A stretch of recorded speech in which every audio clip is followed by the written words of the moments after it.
जगह ऐसा देखा गया है कि एक गांव में कोई लड़का उसी गांव की किसी लड़की को लेकर भाग गया।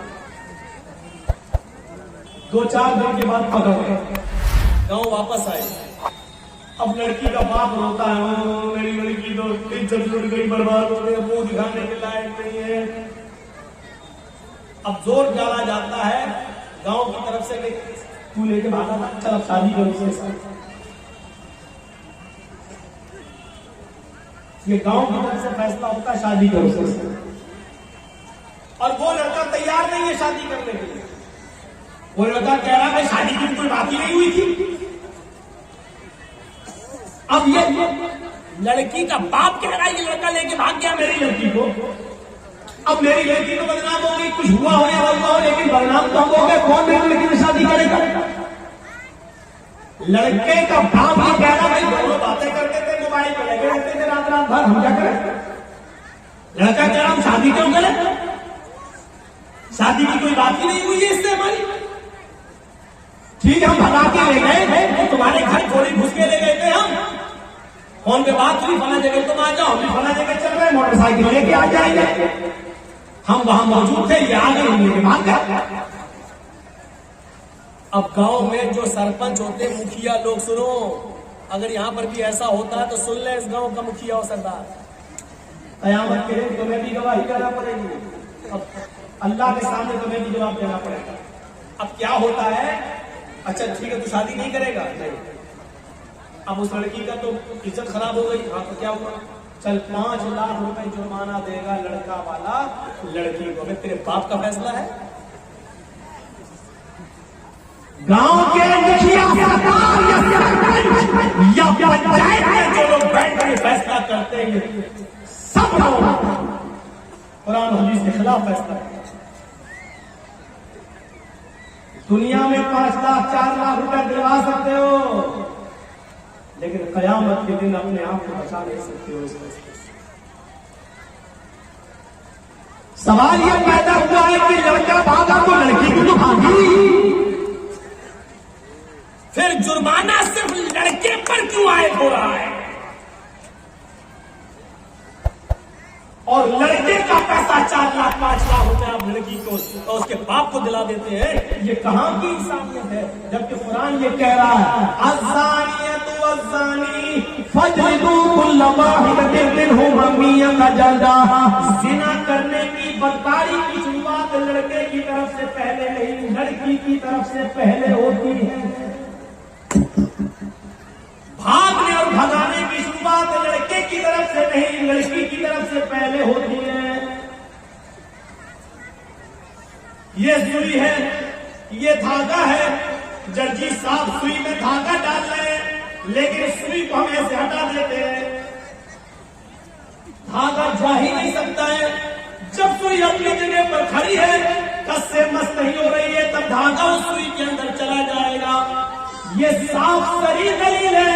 अगर लड़की अपने आप को बचाए तो लड़का कभी उसके साथ जिना कर ही नहीं सकता। मौलवी जर्जीज की बात इंडियन कानून के खिलाफ है, लेकिन कुरान और हदीस की रोशनी में है।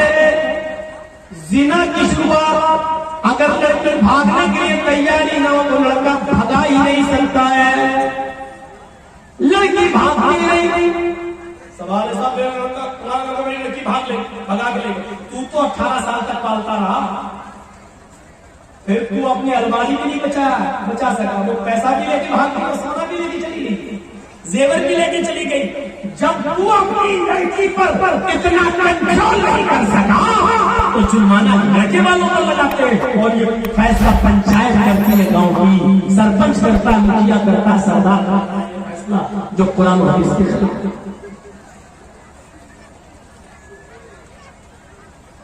शादी हो सकती है या नहीं वो एक अलग मसला है, वो अलग जाने दीजिए। सवाल यह है क्या जुर्माना लड़के की ऊपर आयद होगा? जबकि भागने में दोनों ने बराबर बराबर की भागीदारी ली है। कोई लड़का जबरदस्ती घर में घुसकर लेकर तो नहीं गया था। आपकी लड़की भी घर से निकली, लड़का भी निकला, दोनों निकले, जब तक गायब रहे फिर आए, वो एक अलग मसला है। लिहाजा जुर्माना आयद होना चाहिए तो दोनों पर होना चाहिए, थोड़े पड़ना चाहिए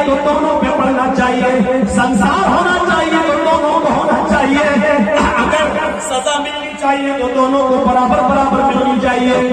आप यहाँ लड़के पर 5 लाख, 2 लाख, 3 लाख का जुर्माना लगाकर आप सजा नहीं दे रहे, बल्कि लड़के से लड़की को अवार्ड दिलवा रहे हैं, इनाम दिलवा रहे हैं। अब गांव की और दूसरी लड़कियों को ये प्रोत्साहन मिल रहा है कि हम भाग रहे हैं, अगर शादी होगी तब भी ठीक, और नहीं होगी तो 5 लाख रुपया में वैसे भी मिल जाएगा। इस 5 लाख रुपए में तो हम दूसरी शादी भी किसी और से अच्छी तरीके से कर सकते हैं। सुन लो, इस जुर्माने पर जिन लड़कियों के हौसले बढ़ गए उनका गुनाह भी पंचायतों के सर पर रखा जाएगा। वला यजरिमन्नकुम शनान कौमिन अला अल्ला तादिलू, किसी कौम की दुश्मनी तुम्हें इस बात पर मजबूर न कर दे कि तुम अदल न करो, फैसला न करो। ऐसा नहीं होना चाहिए। हर हाल में इंसाफ करना, हर हाल में सच्ची बात कहना, चाहे वो किसी के भी खिलाफ हो। हजरत अली रज़ी अल्लाह ताला अन्हु की जिरा क्या होती है आपको बताऊं?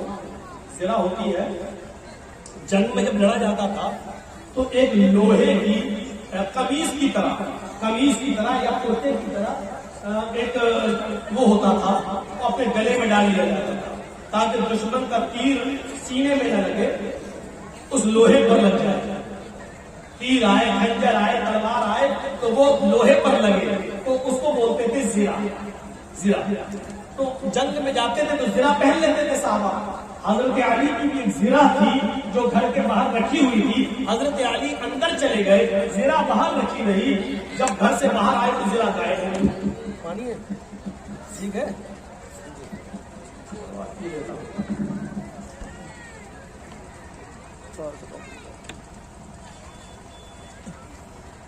वो जिरा गायब हो जाती है। और सुनिए, 6 महीने के बाद वो जिरा एक यहूदी के पास नजर आता है। सुनते रहिए मेरे भाई, बड़ा जबरदस्त मसला। किसके पास? एक यहूदी के पास नजर आती है वो जिरा। हजरत अली ने उस यहूदी से कहा है ये जिरा मेरी है। और हजरत अली कौन है? अमीरुल मोमिनीन। अमीरुल मोमिनीन समझ रहे हो ना? उसको समझाने के लिए बोल दूं, चीफ मिनिस्टर। अमीरुल मोमिनीन है, पूरे इलाके के जिम्मेदार है। यहूदी से कहते हैं, यहूदी ये जिरा तो मेरी है, तेरे पास कहां से आई? उसने मुस्कुराते हुए कहा, अच्छा नियत खराब कर रहे हो मेरी जिरा पर? ये तो मेरे पास बहुत दिनों से है। हजरत अली ने कहा, तुम पंगा ले रहे हो, तुम्हें अच्छी तरीके से मालूम है कि ये जिरा मेरी है। उस यहूदी ने कहा, झूठ बोल रहे हैं। किससे कहा जा रहा है? हजरत अली से। आप झूठ बोल रहे हैं, ये जिरा आपकी नहीं मेरी है। हजरत अली ने कहा, मैं तुम्हारे खिलाफ मुकदमा दायर करूंगा अदालत में। चाहते तो चीफ मिनिस्टर थे, अपने लोगों को भेज कर वो जिरा ले सकते थे, लेकिन नहीं। यूपी के बाबा की तरफ थोड़ी थे कि खुद अदालत बन गई। जिन लोगों ने नुकसान किया है, सरकारी संपत्तियों को तोड़ा है, फोड़ा है, उनके ऊपर जुर्माना लगा दिया। अरे जुर्माना अदालतें लगाती हैं, मुख्यमंत्री थोड़ी लगाता है। तब सुप्रीम कोर्ट ने जूता उतार के मारा खोपड़ी पर।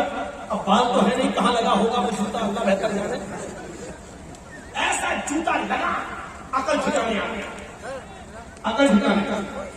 आप देख रहे हैं ना, जहां इस वक्त नेता लोग जा रहे हैं कमल वाले, वहां मार खा रहे हैं, भगाए जा रहे हैं। चौकीदार जहां जा रहा भीड़ नहीं हो रही है, लेकिन जैसे ही 7वां चला आज खत्म हुआ, कुत्ते कैसे भौंकने लगे। कुत्ते, हम उनको कुत्ता कह रहे हैं जो हड्डियों में पलते हैं। कुत्ते कैसे भौंक रहे हैं। आएगा तो बाबा ही 300 पार, 300 पार, 300 पार। देख रहे कैसा माइंड सेटअप कर दिया, किस तरीके से भौंकना शुरू कर दिया। बड़ी गंदी सियासत हो चुकी है। इस वक्त धर्म एक तरफ है, इस वक्त बाबा भी ईमानदारी के साथ रामायण और गीता पे अमल करता हुआ सिर्फ धर्म के आधार पर भी अगर चल दे तो मेरे भाइयों उसको कायदे से इस्तीफा दे देना चाहिए। अगर वाकई वो सच्चा हिंदू है तो और हिंदू धर्म का सम्मान करता है तो उसको कायदे से इस्तीफा दे देना चाहिए, क्योंकि हिंदू धर्म बेईमानी नहीं सिखाता है। हिंदू धर्म अदल इंसाफ की बात करता है। तो धर्म की आड़ में बहरूपिये बने बैठे हैं, बहरूपिये, ये धर्म की आड़ में लुटेरे बने बैठे हैं सब लोग। इस हिस्से को कोई भी यूट्यूब चैनल वाला देगा नहीं। जो हम बोले हैं अभी बात, अगर मैंने कहीं भी देख लिया उसको इसी ऐसी स्टेज से नाम लेके भगाऊंगा, क्योंकि हमारी नजर है सब पर, उसको घुसते नहीं दूंगा, नाम लेके भगाऊंगा।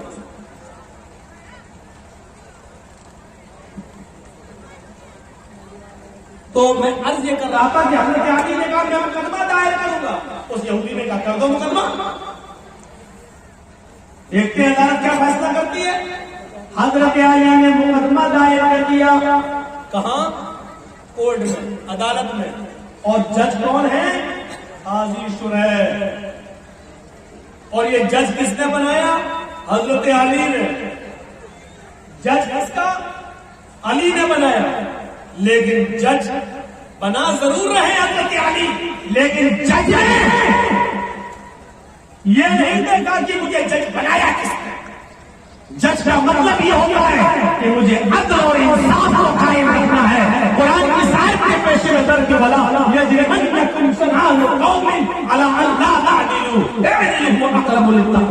कभी किसी कौम की दुश्मनी तुम्हें गलत रास्ता करने पर मजबूर न कर दे, सही फैसला करना चाहिए।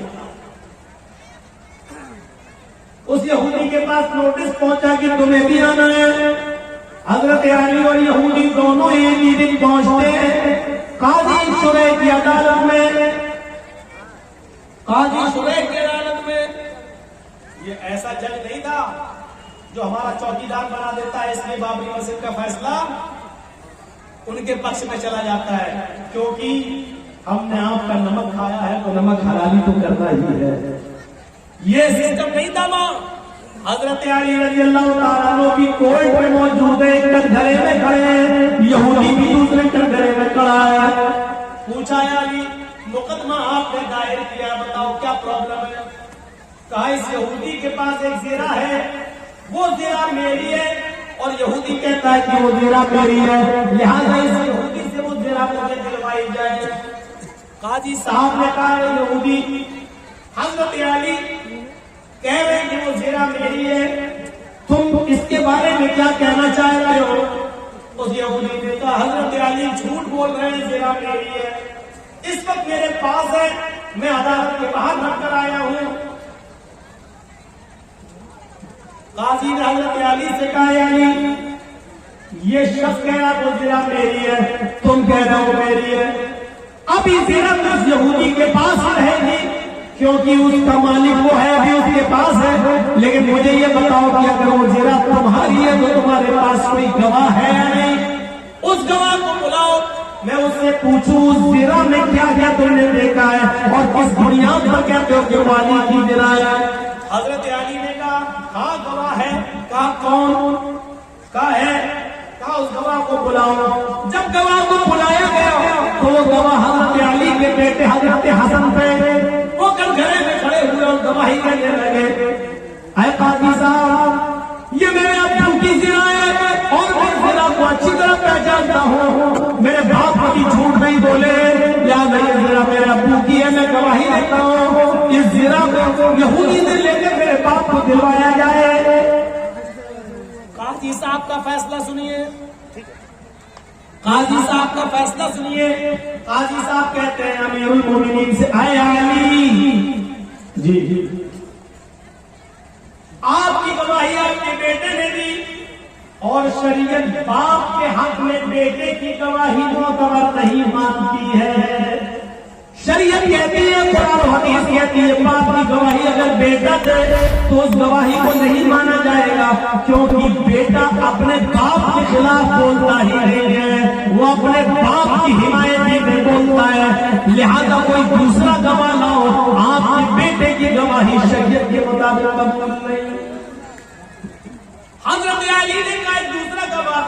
पास अपने गुलाम को बुलाया। जब गुलाम कटघरे में आता है, हजरत अली ने कहा ये मेरा गवाह है। गुलाम ने गवाही दी कि ये ज़िरा अली की है, हमारे आका की है। हजरत जज साहब ने पूछा काजी साहब ने कि तुम कौन हो? कहा मैं इनका गुलाम हूँ। फरमाया कब मरना है मेरा, मैं इनका गुलाम हूँ। कहा अली शरीयत कहती है मालिक की हक में गुलाम की गवाही भी कबूल नहीं की जाती है, क्योंकि गुलाम अपने आका के खिलाफ अपने मालिक के खिलाफ बोलता ही नहीं है। उसके ऊपर अपने मालिक का प्रेशर होता है। वो जानता है कि अगर अपने मालिक के फेवर में नहीं बोला तो हम मार खाएंगे, हमें मारा जाएगा, सताया जाएगा। लिहाजा मालिक के हक में गुलाम की गवाही भी कबूल नहीं है। अली मौजूद के साथ आपकी गुलाम की गवाही भी कबूल नहीं की जाएगी, कोई और गवाह हो। हजरत अली ने कटघरे में खड़े होकर कहा आए जज साहब, काजी साहब, इन दो गवाहियों के अलावा मेरे पास और कोई गवाही नहीं। आजकल तो 100 रुपए की झूठे गवाह मिल जाते हैं, मेरे पास और कोई गवाही नहीं है। काजी साहब का फैसला होता है। आए यहूदी हजरत अली ज़िना को साबित करने में और गवाह पेश करने में नाकाम रहे।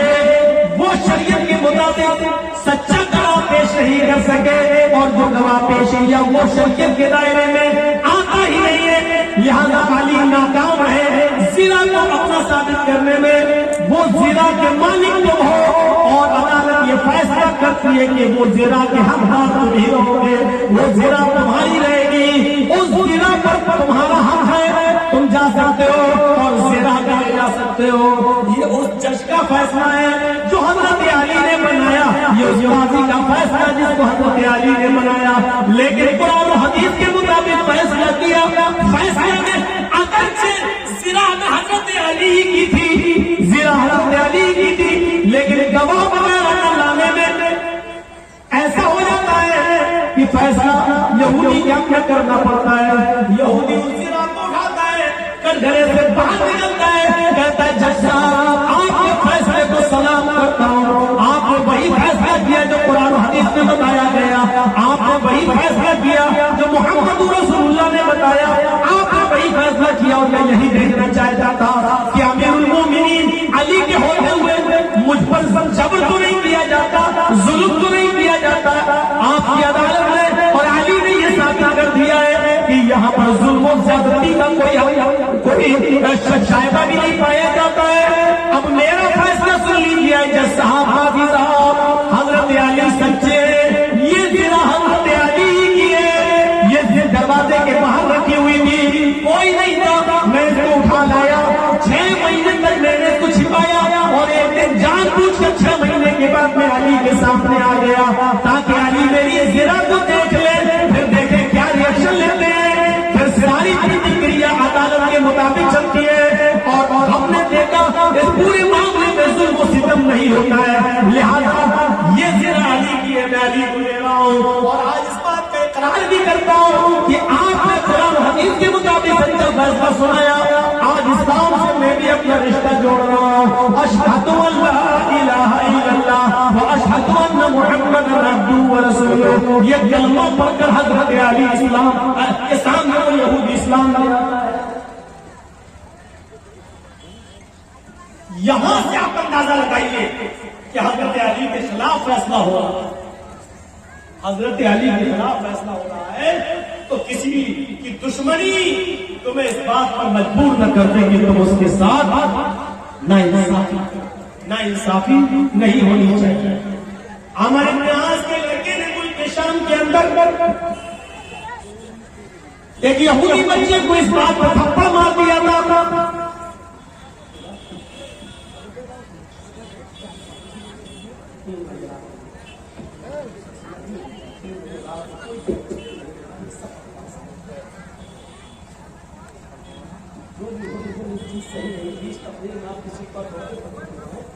अच्छी आदत है, इसलिए आपको जो चीज नहीं सब नहीं होता। खैर आगे बढ़ा लाइए, हम सब पूछे तो समझ में आ रहा है, आप लाइए उनको आगे बढ़ा जो भी हो वो भी मुखिया हो, लेकिन ये चीज सही नहीं है। बीच में तफसील चल रही, इस्लामी तफसील चल रही, कुरान हदीस में तफसील चल रही। अब आप वेद सुनना चाहते हैं, यानी कुरान हदीस छोड़ के वेद सुनना चाहते हैं, लोगों से चंदा कर रहे हैं, आप कुरान हदीस के नाम पे वेद सुनना चाह रहे हैं, यानी कुरान हदीस की कोई वैल्यू नहीं है, वेद की अपनी वैल्यू बढ़ रही है। खुद फैसला करो कि हम कहाँ जा रहे हैं, कहाँ जा रहे हैं। लौटे बन के रहेंगे, रात के 2:35 हो रहे हैं और अब हिंदू भाई जाग रहे होंगे, शिवरात्रि को दिखाते नहीं, नवरात्रि को दिखाते नहीं अपने, वो रात को 2:35 में जागे। और आप लोगों का हिसाब भी गलत है। जलसा हो, गैर लोगों को कुर्सियां लगा के आगे बिठाइए और उनको सुनवाइए, तब हमको बुलाइए, हम वेद पढ़ेंगे। आप भैंस के आगे बीन भैया भैंस के समझेंगे बेचारी, हम वेद पढ़ रहे हैं, अभी इतना वेद पढ़ देंगे, इतना वेद पढ़ देंगे, अब तक आ जाएंगे। अब सही है पढ़ रहे हैं कि गलत पढ़ रहे हैं, आप क्या जा रहे हैं? ये तो एक हिंदू ही बेचारा समझ सकता है कि उसके यहाँ है क्या, ये सब चीजें गलत है। आप किसी का टॉपिक 20 तकलीफ में आप बदलवाएं, या तो आप पहले टॉपिक दे देते हमें, मौलाना साहब आपका टॉपिक ये रहेगा, आपको इस पे बोलना है। आप पहले हमें टॉपिक नहीं दे रहे, जलसे का डेट ले रहे हैं, तो हमें आपको क्या बोलना है, और फिर बीच में आप हमसे कहेंगे कि वेद पढ़िए, ये चीज सिस्टम सही नहीं है। अब यहाँ से वेद कहाँ से गुजर बताइए। अब गुजर रहे हैं तो हमारा मौजूद छूट रहा है, जिस पे हम बोल रहे हैं, जिस पे हम बोल रहे हैं वो हमारा छूट रहा है। और ये तकलीफ जब यूट्यूब के जरिए दूसरे लोग सुनेंगे तो कहेंगे मौलवी कितना जाहिल बोल रहा था इस पे, और फिर आ गया इस पे, इसको कुछ आता ही नहीं है। आपको वैसे मालूम है कि अब्दुल्ला मौलवी हमारे पीछे पड़े हुए हैं, तो थोड़ा सा सब्र करिए आप। मुखिया जी से मेरी गुजारिश है, इस पे पर्चा दिया है, उनको चाहिए कि टॉपिक पहले दिया करें, 20 तकलीफ में गड़बड़ न कराएं, चाहे हमें बुलाए या ना बुलाए इसकी कोई परवाह नहीं है। अल्लाह का कसम कोई परवाह नहीं है, हमें मत बुलाइए आप, मैं आपसे हाथ जोड़ कर अपील कर रहा हूँ, मत बुलाइए। हम आना ही नहीं चाहते हैं बिहार में, और झारखंड में क्योंकि मैं 20 साल से पक चुका हूँ, मत बुलाइए, मैं कह दे रहा हूँ। लेकिन 20 तकलीफ में तरीके से रुस्वा मत करिए किसी को, आप किसी का टॉपिक चेंज करें, मुझे अच्छा नहीं लगेगा। तो सुनिए मेरे भाइयों, जो बात बोल रहा था वो ये कि हमारे इतिहास के लड़के को इस बात यहूदी लड़के को कोड़ा मार दिया, तेरा घोड़ा मेरे घोड़े से आगे कैसे निकला, एक थप्पड़ मार दिया। और छोटा सा बच्चा, वो 12 साल का यहूदी बच्चा सीधे सीधे कहता है कि मैं अब जाऊंगा और मैं इस शहर के गवर्नर अमर इब्न आस से इसकी शिकायत करूंगा कि तुमने मुझे थप्पड़ मारा है। बेटा क्या कहता है, अमर इब्न आस का बेटा क्या कहता है यहूदी बच्चे से, अरे जा, जिससे भी शिकायत करना हो कर, मेरा कोई कुछ नहीं कर सकता, मैं उसी गवर्नर का बेटा हूँ, मैं अमर इब्न आस का बेटा हूँ, मैं अमर इब्न आस का बेटा हूँ, मुझे कोई कुछ नहीं कर सकता। फिर यहूदी बच्चे की हिम्मत नहीं हुई, भाई गवर्नर का बेटा है, अब क्या होगा। जैसे यूपी में मंत्री का बेटा गाड़ी चढ़वा दिया, अब सोचिए उत्तर प्रदेश की फिजा क्या हो रही है, अंडा चोरी, किताब चोरी, बकरी चोरी, ये मुकदमे लगे हैं आजम खान के ऊपर, अभी तक 2 साल से जेल में है। और एक आदमी मंत्री का बेटा 8 किसानों के ऊपर गाड़ी चढ़ा दिया तो 4 महीने में जेल से बाहर आ गया, 4 महीने में जेल से बाहर आ गया। जो मंत्री का बेटा है और गिरा राज्य मंत्री का बेटा है, तो अब आप सोचिए और क्या कर सकता है। तो वो हमारे इतिहास के बेटे ने सोच लिया कि मेरा क्या, अब क्या होगा। यहूदी बच्चे ने सोचा ये तो उस गवर्नर का बेटा है। 1 महीने के बाद जब हजरत उमर आते हैं और उन्होंने तमाम लोगों को इकट्ठा किया, पूछा तुम अमर इब्न आस से खुश हो या नहीं, मैंने जिसको गवर्नर बनाया था तुम उससे खुश हो या नहीं। तमाम लोग कहते हैं खुश है, अमर इब्न आस की हुकूमत बहुत अच्छी चल रही है, अच्छा काम कर रहे हैं, हमें कोई परेशानी नहीं है। एक छोटा सा बच्चा वही 12 साल का यहूदी का खड़ा होकर कहता है कि मैं अमर इब्न आस से खुश हूँ, सब कुछ ठीक है, लेकिन अमीरुल मोमिनीन एक चीज का इंसाफ मुझे चाहिए। आज से 1 महीना पहले अमर इब्न आस के बेटे ने मुझे थप्पड़ मार दिया था, सिर्फ इसलिए कि मेरा घोड़ा इनके घोड़े से आगे निकल गया था, इसी बात पर गुस्सा होकर उन्होंने थप्पड़ मार दिया था। अच्छा इधर आओ, उस 12 साल के बच्चे को बुलाया और यहूदी बच्चे को बुलाया, इधर आओ, अपनी गोद में बिठाया, पूरी बात बताओ, पूरी बात बताई। कहा कि अमर इब्न आस के बेटे ने मारा। काफिर तुमने शिकायत क्यों नहीं की?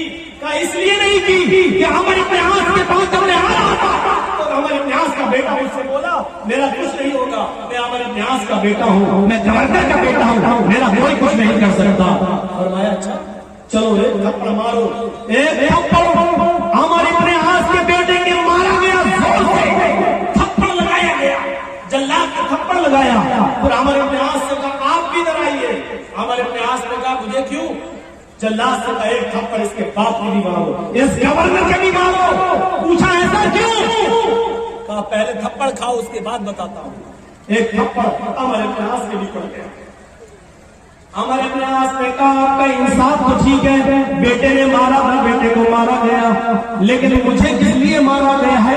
आया अमीरुल मोमिनीन क्या आप ये बताएंगे? फरमाया हाँ तुम्हें इसलिए मारा गया है क्योंकि तुमने अपने बेटे को सही तालीम नहीं दी है, तुमने अपने बेटे को सही तरबियत नहीं दी है, तुमने अपने बेटे को सही दर्स नहीं दिया है। तुम्हारा बेटा ये कैसे बोला कि मैं इस शहर के गवर्नर का बेटा हूं, मेरा कोई कुछ नहीं कर सकता? इसका मतलब यह है कि तुमने उनको इस्लाम की तालीम नहीं दी है, उनको तुमने इस्लाम की दावत नहीं दी है, उनको बताया नहीं है कि इस्लाम में अमीरी गरीबी कुछ नहीं, छोटा बड़ा कुछ नहीं होता है, सब बराबर है। आपके बेटे को ये तरबियत कहां से मिली कि मेरा बाप गवर्नर है, मेरा कोई कुछ नहीं कर सकता है? तुमने अपने बेटे को सही तालीम नहीं दी है, इसलिए ये थप्पड़ तुम्हें मारा गया। अब आइंदा तुम अपनी औलाद को भी सही तरबियत दोगे।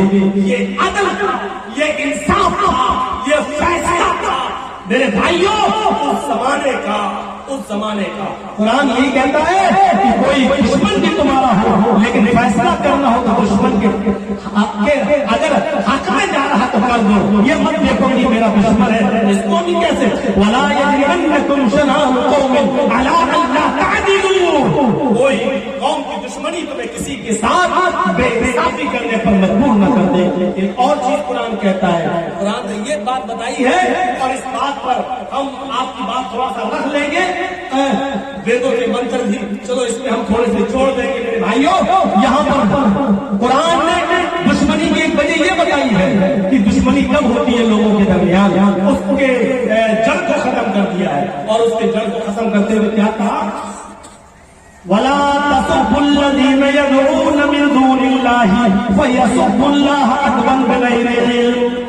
तुम दूसरों के माबूदों को बुरा भला मत कहो, तुम दूसरों के बुजुर्गों को बुरा भला मत कहो, तुम दूसरों के बुजुर्गों को गाली मत दो। फयसुब्बुल्लाह, जवाब में वो तुम्हारे अल्लाह को गाली देंगे। भाई तुम अल्लाह के नबी ने फरमाया तुम किसी की माँ को गाली मत दो। तो साहबी ने पूछा अल्लाह के रसूल, अल्लाह के नबी ने कहा कि तुम अपनी माँ को गाली मत दो। तो साहबी ने कहा अल्लाह के रसूल अपनी माँ को गाली कौन देगा? ऐसा कौन नालायक बेटा होगा जो अपनी माँ को गाली देगा? तो अल्लाह के नबी ने कहा तुम किसी की माँ को गाली दोगे, किसी को उसकी माँ की गाली दोगे, जवाब में वो तुम्हें तुम्हारी माँ की गाली देगा, तो इसका मतलब क्या हुआ कि तुमने अपनी माँ को गाली दी। न तुम उसकी माँ को गाली देते, न वो जवाब में तुम्हारी माँ को गाली देता। तो गोया कि तुमने खुद अपनी माँ को गाली दी है। इतनी अच्छी बात है, बताइए इतनी अच्छी बातों को छोड़कर आप ओम ओम सुनना चाहते हैं? समझ से बाहर की बात है। तुम दूसरों के बुजुर्गों को गाली मत दो, दूसरों के खुदाओं को गाली मत दो, वरना वो तुम्हारे असली खुदा को गाली देंगे। आप राम को या लक्ष्मण को या ईसा को या मूसा को, पहली बात तो कोई मुसलमान ईसा मूसा को पूरा कह ही नहीं सकता, क्योंकि वो मुसलमानों का अकीदा कि वो भी हमारे नबी है, अल्लाह ने नबी बनाकर भेजा। तुम न किसी बुद्ध को, न किसी महावीर को, न किसी कृष्ण को, राम को, लक्ष्मण को, हनुमान को, तुम किसी को गाली न दो। इसलिए कि अगर तुम इनको बुरा कहोगे तो इनके मानने वाले तुम्हारे असली खुदा को, असली रब को बुरा कहेंगे, असली रब को बुरा कहेंगे। तो इसका मतलब यह कि तुम खुद अपने रब को गाली देने के जिम्मेदार बन रहे हो। फरमाया कि फला तसुब्बुल्लज़ीना यदऊना मिन दूनिल्लाह फयसुब्बुल्लाह अदवन। तुम दूसरों के बुजुर्गों को गाली मत दो, वरना वो जवाब में तुम्हारे असली खुदा को, असली रब को गाली देंगे बगैर इल्म के, बगैर इल्म के। इसमें तो कोई शक ही नहीं है कि अल्लाह एक है और इसको सब मानते हैं। दुनिया की हर कौम मानती है, हर मजहब मानता है कि अल्लाह एक है। उनके रसूल, नबी, ऋषि, अवतार, पैगंबर के भी आने का सबूत मिलता है। अब आप एक तरफ से देख ले, अल्लाह, इसको अल्लाह भी आया है वेदों में। अल्लाह, अल्लाह के साथ अस्मल्लाम इल्लल्लाह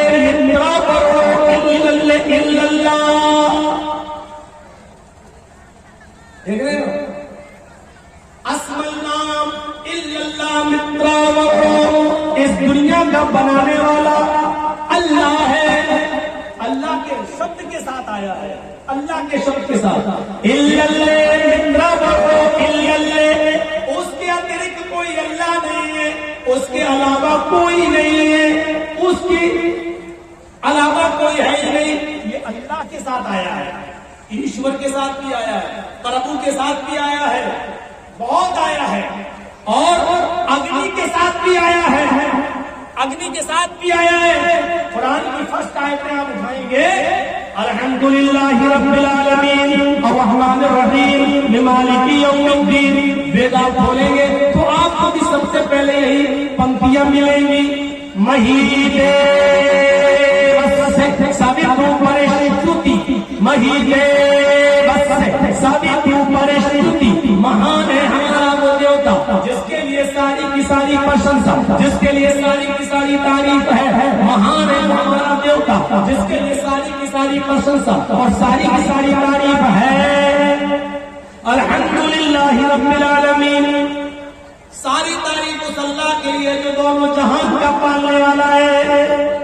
उसके बाद दूसरा मंत्र वेद में, बसुर दयावाना, वो बड़ा दयालु और कृपालु है। बसुर दयावाना, उससे ज्यादा दयालु और कृपा करने वाला कोई है ही नहीं। और रहमानिर रहीम, वो बड़ा रहम करने वाला, इंतहाई मेहरबान है, उससे ज्यादा रहम करने वाला कोई है ही नहीं। वेद के अंदर पढ़िया, नए सुपथराए आसमान, नए सुपथराए आसमान, सुंदर पथ रास्ता लाए चलाना आसमान। हमको हमारे फायदे और लाभ के लिए सुंदर रास्ते पर चला, हमको हमारे फायदे के लिए, लाभ के लिए सुंदर रास्ते पे चला।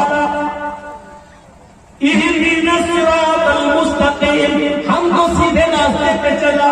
सुंदर पथ रास्ता, सुपथराए आसमान, हमको सुंदर रास्ते पे चला।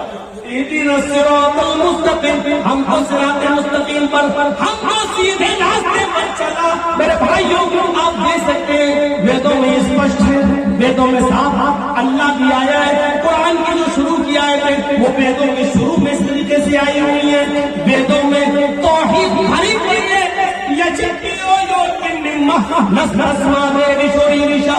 जो भी मांगो उससे मांगो, जो भी मांगो उससे मांगो, वही सब कुछ देने वाला है। नहीं दे सकता है कोई दूसरा।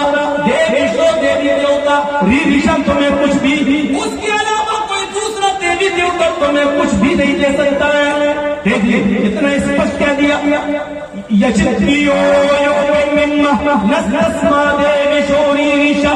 जो भी मांगो उससे मांगो, उसके अतिरिक्त उसके अलावा कोई भी देवी देवता तुम्हें कुछ भी नहीं दे सकता है।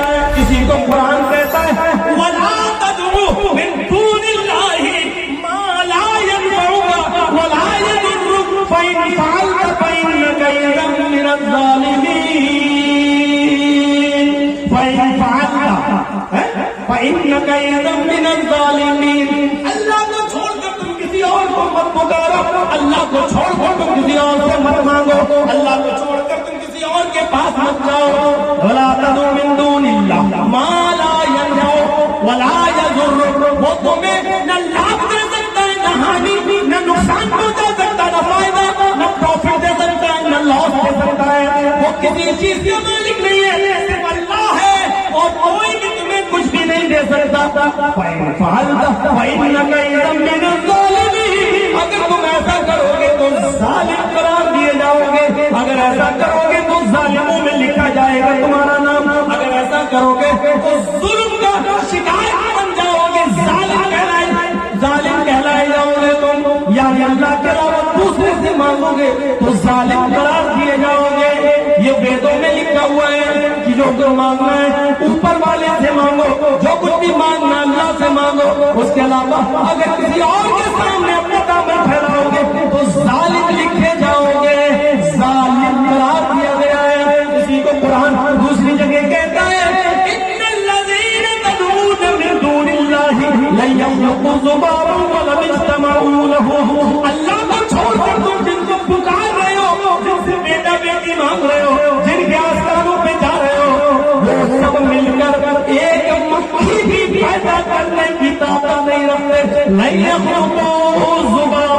वो एक मक्खी भी पैदा करने की ताकत नहीं रखते, एक मक्खी भी पैदा नहीं कर सकते, जितने कमजोर है वो मक्खी पैदा नहीं कर सकते।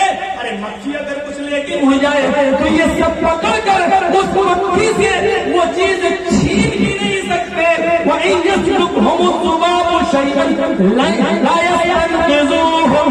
उससे वो चीज छीनने की, वापस लेने की भी ताकत नहीं रखते।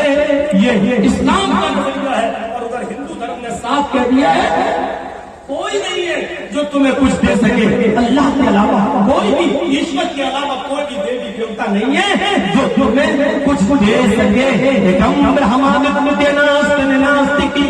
इस ब्रह्मांड का रचयिता और रचनाकार ही है, दूसरा नहीं है। एक और जगह ऋग्वेद में कहा अहम ब्रह्म अस्ति, अहम सूर्य अस्ति, अहम चंद्र अस्ति, अहम इंद्र अस्ति। हम ही ब्रह्मा है, ब्रह्मांड के रचयिता और रचनाकार हम ही है। हम सूर्य अस्ति, दिन बनाने वाले और रोशनी पैदा करने वाले भी हम ही है। हम चंद्र अस्ति, रात लाने वाले और रात में रोशनी करने वाले और अंधेरा भी करने वाले हम ही है। हम इंद्र अस्ति, हम ही इंद्र है, सारे खजाने तुम्हें देने वाले भी हम ही है। जो कुछ भी मांगो हम ही से मांगो, हमारे अलावा तुम्हें कोई कुछ नहीं दे सकता है। ये तौहीद भरी पड़ी है वेदों के अंदर। लेकिन ये भी कहा ओम निराकारम अस्ति, निराकारम अस्ति, उस ईश्वर का कोई आकार नहीं है, उसकी मूर्ति मत बनाओ, वो बगैर मूर्ति का है, उसकी कोई मूर्ति, उसकी कोई स्टेच्यू, उसका कोई मुजस्समा बना ही नहीं सकता है। वो स्टेच्यू है, उसका कोई स्टेच्यू नहीं बना सकता है। ओम निराकारम अस्ति, वो निराकार है, उसका कोई आकार है ही नहीं है। इसलिए साष्टांग कर्तव्य की मस्तिष्क दृष्टिकोण, लिहाजा जब भी साष्टांग करो, प्रार्थना करो, प्रेम करो, इबादत करो, नमाज करो, तो अपनी नजर को साष्टांग यानी सजदे की जगह पर रख लो। ये श्रीमद् भागवत गीता में कहा जा रहा है कि अपनी नजर को, अपने दृष्टि, अपनी आंख को साष्टांग जहाँ सजदा किया जाता है उस जगह रख लो। अब बताइए नमाज में कहाँ रखा जाता है अपनी नजर? सजदे की जगह, सजदे की जगह पर। यही बात गीता में कही गई है कि जब भी तुम प्रे करो, इबादत करो, पूजा करो, तो अपनी दृष्टि और अपनी आंख कहाँ रख लो? सजदे की जगह पर, सजदे की जगह पर रख लो। ये एकदम और इसी को कहा गया है उसी के अंदर योगी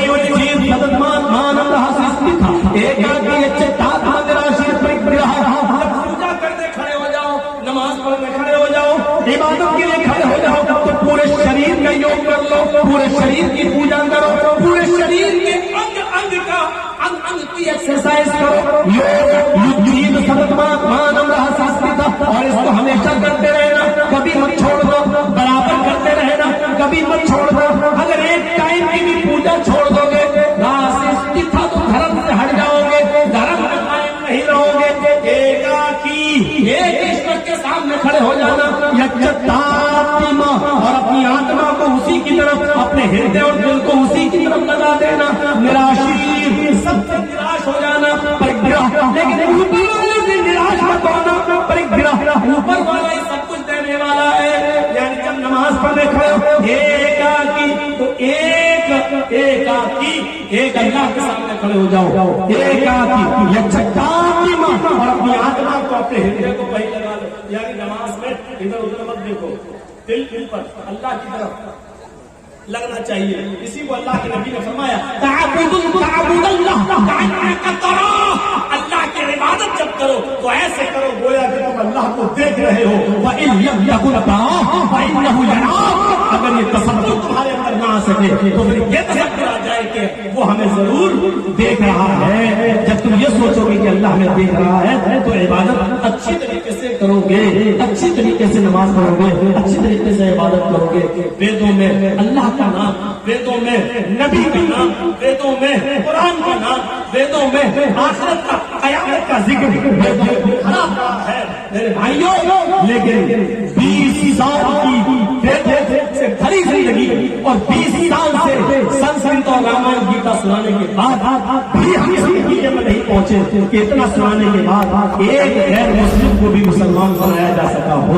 मेरे प्यारे साथियों, 20 साल से वेद पढ़ रहे हैं, 20 साल से तकरीरें वेद और रामायणों पर हो रही है, लेकिन 20 साल की जिंदगी में एक भी बिहार बंगाल की सरजमीन पर एक भी आदमी ऐसा नहीं आया जो वेद और रामायण सुनकर ये कहा हो कि हम इस्लाम ला रहे हैं, हम मुसलमान हो रहे हैं। क्योंकि मेरे भाइयों, हमने सही टाइम का इंतजाम नहीं किया है। जिस वक्त हमारे गैर मुस्लिम भाई सुनना चाहते हैं उस वक्त आप सुनाना नहीं चाहते हैं। हमारे उत्तर प्रदेश में अभी तो खैर इलेक्शन का दौर है, 1 साल में सर प्रोग्राम नहीं हो रहा है।